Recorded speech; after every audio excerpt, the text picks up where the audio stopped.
دو حدیثیں اکٹھی عرض کرنے لگا ہوں، آپ نے ان دونوں روایات پر غور کرنا ہے۔ ایک قاضی اجاز رحمۃ اللہ علیہ نے شفا شریف میں لکھی اور ایک امام احمد بن حنبل نے اپنی مسند میں نقل فرمائی۔ صحابہ فرماتے غزوہ احد کے موقع پر ہم نے نبی پاک علیہ السلام کے رخ زیبا پر خون بہتا ہوا دیکھا، کفار نے سنگ باری کی، تکلیف دی حضور کو، مقدس رخساروں پر خون بہا۔ ہم نے عرض کی یا رسول اللہ دعا کرے نا یہ برباد ہو جائے۔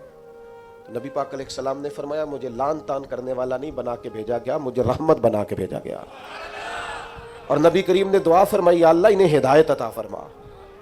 اس موقع پر جب حضور کو ذاتی طور پر تکلیف دی گئی ہے، مقدس چہرہ نور پر خون بہ رہا ہے اور صحابہ کے کلیجے پھٹ رہے ہیں، اور احد کے میدان میں حضور کا وہ رنگین چہرہ خون سے بھرا ہوا دیکھ کر طبیعتیں مچل رہی، تڑپ کے عرض کی حضور کریں دعا یہ تباہ ہو جائے۔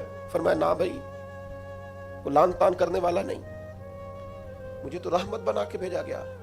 لیکن میرے عزیزو، غزوہ خندق کے موقع پر جب دشمنوں سے دفاع کرتے وقت نماز عصر مسلمانوں کی قضا ہوئی تو حضور نے ہاتھ اٹھا کے عرض کیا، کہا اے اللہ ان کے پیٹ آگ سے بھر دے جنہوں نے ہماری نماز عصر لیٹ کی، ہماری نماز لیٹ کر دی، صلاۃ وسطیٰ لیٹ کر دی۔ ہمیں تیرے حضور جھکنا تھا، ہمیں وہ نماز پڑھنی تھی جو بڑی قیمتی ہے، نماز عصر، انہوں نے ہماری نماز لیٹ کر دی، ان کے پیٹ آگ سے بھر دے۔ حضور کا سارا چہرہ لہو سے بھرا ہے، پر ذات کے لیے دعا نہیں کی کہ یہ تباہ ہو جائیں، پر ایک نماز لیٹ ہو گئی۔ صحابہ کی عصر قضا ہوئی تو کریم نے ہاتھ اٹھا کے کہا یا اللہ بھر ان کے پیٹ آگ سے۔ او سنگیو، آؤ یارو اپنا اخلاق تو دیکھیں، میری بھی فجر قضا ہے، میرے پتر کی بھی قضا ہے، میری جوان بیٹی بھی جم کے سو رہی، کبھی ماتھے پر شکن تک نہیں آئی، لیکن میری روٹی لیٹ ہو جاتی ہے تو میں سارا گھر سر پہ اٹھا لیتا ہوں، زمین آسمان ایک کر دیتا ہوں۔ میرے بچے، آپ کے بچے ہماری نگاہوں کے سامنے وہ پوری طرح بری سوسائٹی کا شکار ہو جائیں اور وہ جانے کس کس گناہ میں لگ جائیں، معاذ اللہ شکن تک نہیں آتی، لیکن میرے کپڑے وقت پر استری نہیں ہوئے، مجھے ٹائم پر فلاں چیز نہیں دی گئی، آسمان سر پہ اٹھا لیا جاتا ہے۔ حضور نے تو ہمیں یہ اخلاق سکھایا ہے کہ لہو سے تیرا وجود بھی ذات کے لیے بھر دیا جائے، تو زبان سے لان تان نہ کرنا، یہ تیرے نبی کا طریقہ ہے۔ ہاں، اس شخص سے بچنا جو تیری نمازوں کو قضا کرنے کا ذریعہ بنے۔ ایسے لوگوں کے بارے میں تیرا رویہ سخت ہونا چاہیے، جہاں تیری عبادات، تیری اللہ کی بندگی داؤ پہ لگتی تجھے نظر آئے۔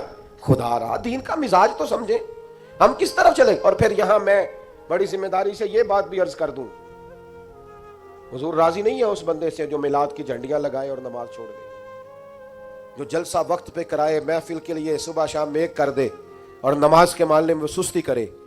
ایسے ہی جان بوجھ کر اگر بلی کو دیکھ کر کبوتر آنکھیں بند کرے گا تو اس کا معنی کیا ہے؟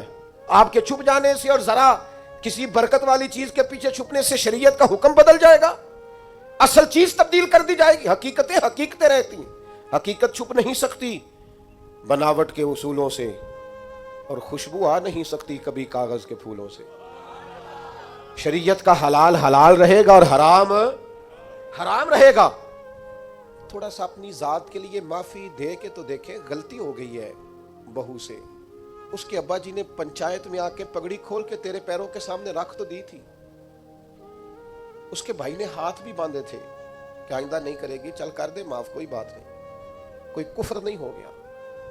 ہو گئی ہے نا غلطی تیرے ملازم سے، بیچارہ غریب ہے، وہ کہیں اور جا کے اس عمر میں بڑھاپے میں کہاں نوکریاں ڈھونڈتا پھرے، چل ہو گئی ہے غلطی، معاف کر دے، درگزر کر دے۔ چل تیرا پڑوسی غریب آدمی بھول گیا تھا، تھوڑا سا کر دے درگزر۔